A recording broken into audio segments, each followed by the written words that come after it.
class. If you're paying attention, you'll notice that I'm wearing the same thing as your last week's video, and that is just because I had some spare time and I'm pre-recording some videos. If you didn't pay attention to that, good for you.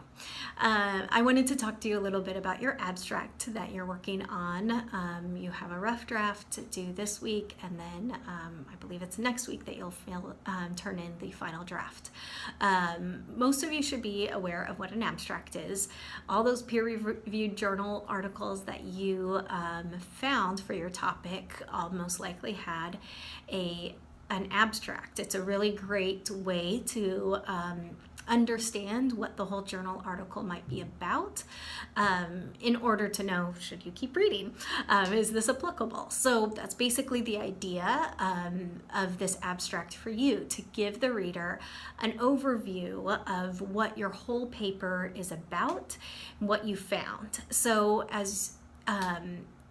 as you think about it, it is kind of an introduction, but if you think about your chapter 1 introduction, which would be the introduction, first introduction paragraph that you have for your whole paper, that's just setting up the problem, where this abstract is going to review everything about the paper.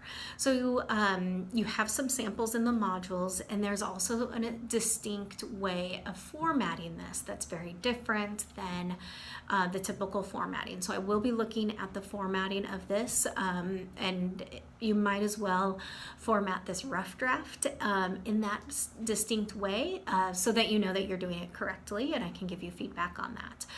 And then read over the sample abstracts and in a way mimic your abstract as what has already been written, or go back to some of those journal articles that you read and read through their abstracts to get an idea of the language and what's kind of included.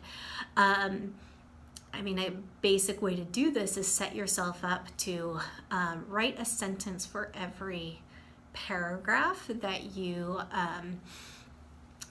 have, or not paragraph, sorry, a sentence for every chapter. So intro sentence, and then, you know, in a way, what chapter 1 covers, chapter 2, chapter 3, chapter 4, and then a conclusion. Now you're not going to want to say, in chapter 1 I discuss, obviously, because you're not using first person, and you don't necessarily want to spell it out so basically.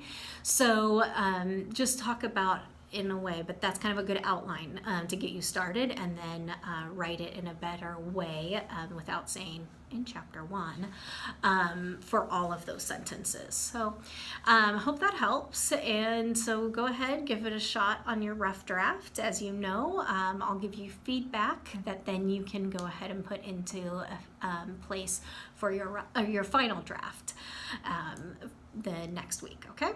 All right, take care, guys. Bye.